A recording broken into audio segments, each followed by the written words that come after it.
Takot sa mga angkol. Bunalikol, bunalikol, bunalkol, bunalkol.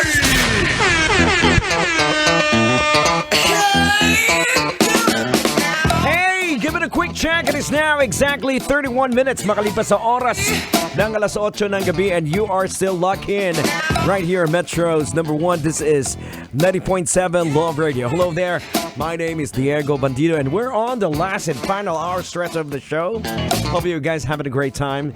And I'd like to do some shouts out to all our friends out there who's looking in to us, especially to all the Grab drivers.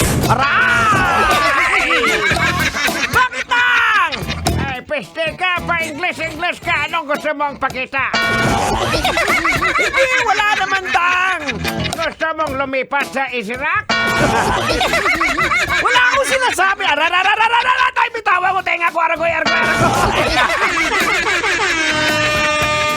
Sige na, hindi lang ako mag-i-English.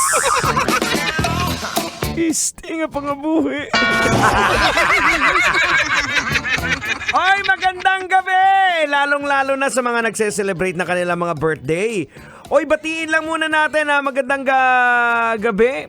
Ayan, syempre, nagse-celebrate ng birthday ngayon. Happy birthday kay kumpare Raymond. Lolong ba to? Parang buhaya na lolong. Lolong, ayan, Clave. At kina Ate Marlene Natula. At Gerardo Pigorea. At kay Nestor Ilag-Ilag. Nakatune in sa atin ngayon. Maraming salamat. Habang tumatagay daw ng pulang kabayo. Gandang gabi. Siyempre, pagbati galing kay paring Jerry Mutia. At ganoon din, magandang gabi din. Oy, nako, sa kaibigan natin. Na-miss na natin eh. Joms!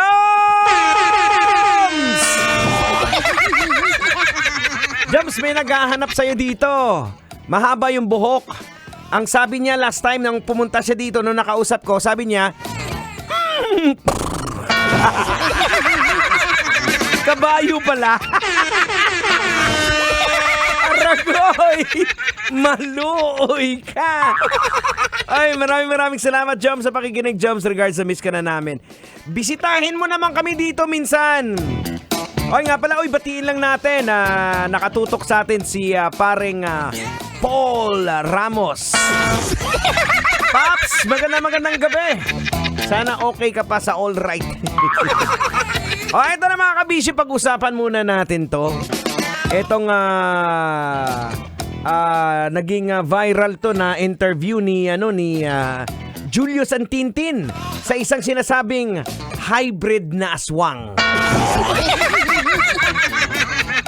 Kaya niya daw magpalit anyo mula pangit to maganda.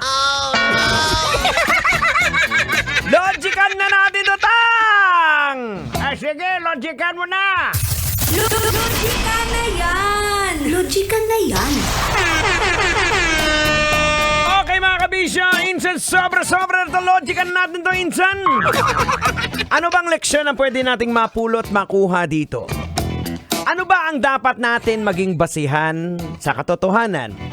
Mga kabisya, there are factors na we have to, how to determine yung truthfulness ng isang theory or explanation. Unang-una, yung compatibility. Compatible ba ito sa nagsasabi? Pangalawa, consistency. Yung pinagsasabi niya ba, consistent ba?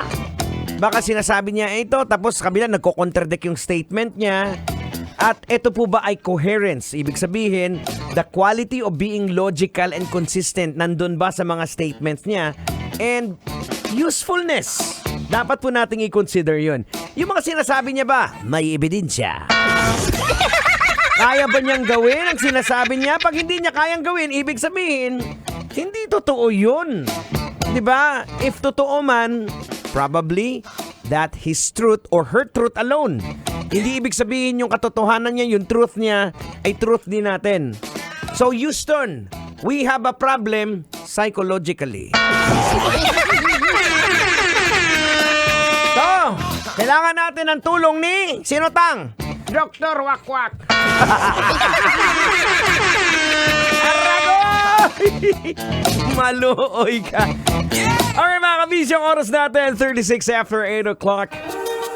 It's time to say goodbye. Thank you so much for locking in on a great, beautiful Monday evening. Coming up next, susunod na po. Basta't alas 9 na, tutoy na. The one and only, ang pinakamakinis na DJ sa Love Radio, The Black Panther. Totoy Bato!